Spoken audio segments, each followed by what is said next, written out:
Did Doctor Who just hit us with a drop? The mic announcement we've all been waiting for. Because I'm staring at an official press release that says, the 15th Doctor is not on screen, but in comics. Yes, you read that right.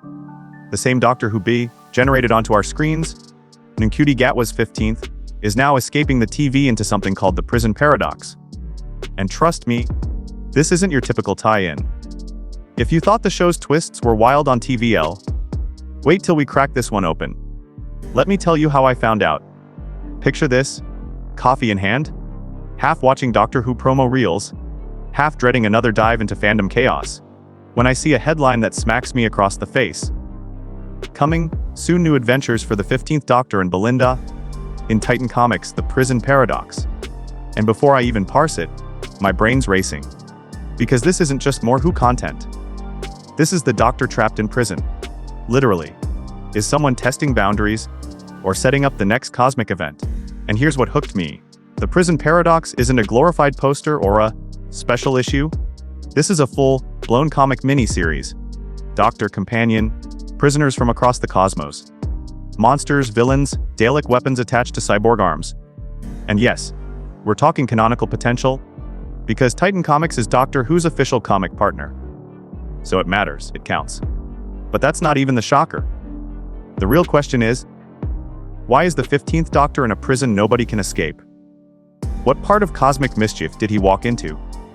And more importantly, what does this say about the direction of his era? Because if they're letting him go from TV to prison, adventures, I'm here for it. Let me pause you. My theory junkie mind is already spinning. Why a prison? Why now? And what does Belinda Chandra bring to the mix? I mean, yes, she's fabulous. But why is she part of this cosmic cell block ride? Something's brewing. And I promise, it's not just comic as filler. Also, if you've been watching these beery, Guido-Bubun episodes for the juicy conspiracies, the rumored cast shift, the sneaky continuity breadcrumbs, then you need to subscribe.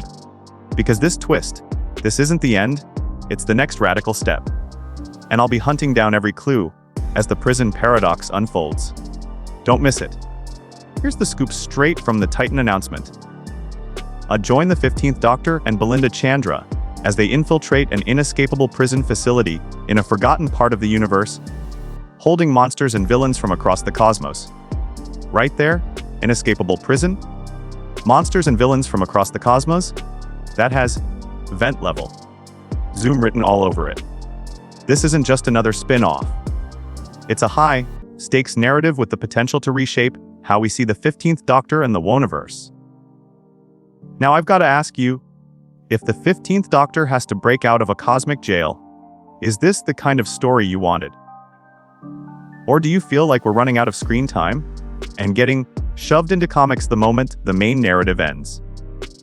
Because I want to know what fandom really thinks. Hit those comments. But this is just part 1. On part 2, we're unpacking everything the creative team behind the Prison Paradox, the significance of this story in the timeline post, reality war, how comics and TV are merging into a cross-medium event, and why this could secretly lead into the next TV arc. There's an electrifying reason why the 15th Doctor is locked up, and Belinda's the one holding the key. Alright, here's where it gets juicy. Because the Prison Paradox isn't just another Doctor in space jail gimmick. The creative fingerprints on this thing practically scream pay attention. The writer, George Mann. If that name rings bells, it should. He's one of Titan Comics' most trusted Doctor Who architects. He penned Engines of War, the Big War Doctor novel that literally expanded John Hurt's corner of the timeline into mythic territory. He's also dipped into Doctor Who, Supremacy of the Cybermen, and multiple Titan arcs.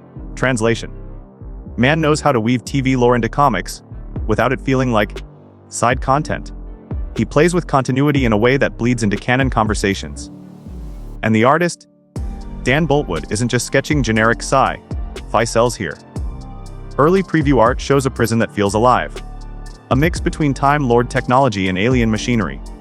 The corridors look endless, the cells glowing with energy fields that hum like the TARDIS. It's oppressive but strangely beautiful, like the Doctor's worst nightmare wrapped in neon. Now think about the timing of this comic.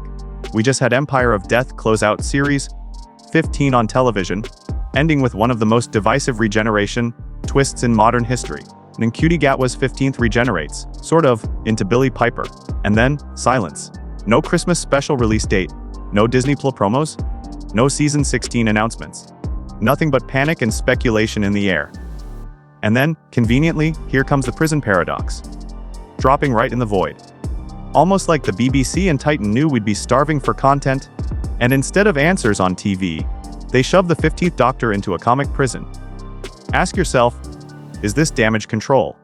Or is this story a deliberate narrative bridge? Because here's the kicker. Titan Comics, whose stories sometimes tie directly into televised arcs. Just look back at the 10th Doctor comics during the 50th anniversary. They were riddled with references that synced with Moffat's Day of the Doctor. Or the 13th Doctor comics, which slid Yaz and Ryan into adventures that clearly overlapped missing episodes. So what if the prison paradox isn't filler, but a signal? What if the 15th's jail time explains his absence from the TV schedule? What if Belinda isn't just a random addition, but a crucial piece of post-B generation fallout? Let's put it another way: the title, The Prison Paradox. Think about it. Paradox. As in time. As in impossible contradictions. Doesn't that sound suspiciously connected to the biggest unresolved mystery of Series 15? The mechanics of bit generation itself. One Doctor becomes two. Two Doctors shouldn't exist at once. That's the paradox. Could the prison be the Whoniverse's answer to cleaning that mess up? Picture it. A prison where paradoxical beings are locked away. Time anomalies, fragmented timelines, enemies that shouldn't exist. What if the 15th Doctor is being punished for splitting into two?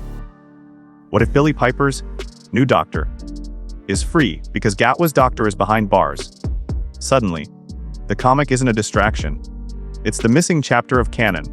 And then there's Belinda Chandra. Think carefully. Why her? She's not a long-term staple companion like Ruby Sunday. She's newer, fresher, someone the show hasn't fully cemented yet. Which makes her the perfect lens for a story about broken rules and identity. Belinda could be our Watson to the Doctor's Sherlock here. The one who witnesses the 15th grapple with the fallout of his own paradox. Now let me raise a forbidden question. If the prison paradox matters, does that mean the BBC is offloading canon into comics while the TV series spirals? And if so, is this a sign the Whoniverse is becoming multimedia continuity soup, where you have to read everything to understand the main plot? That's Marvel, tier confusion. And Doctor Who fans, they'll riot if they think canon is migrating to Titan Comics instead of staying on screen. So, Part 2 leaves us with the core dilemma. Is this comic the bridge to the 15th's next TV chapter? Or is it a shiny distraction to stop us asking hard questions about Disney, the BBC, and the chaos behind the scenes? On Part 3 we're going deeper. We'll examine what this inescapable prison really is. Possible links to Shaddha, the Time Lord Jail, or even the Division. We'll decode early artwork, rumored cameos, and the monsters Titan has teased. And finally, we'll explore how this could tie into Russell T Davies' own cryptic comments about alternate timelines. Because if the prison paradox lives up to its name, it could be more than a comic. It could be the key to understanding where Doctor Who goes next.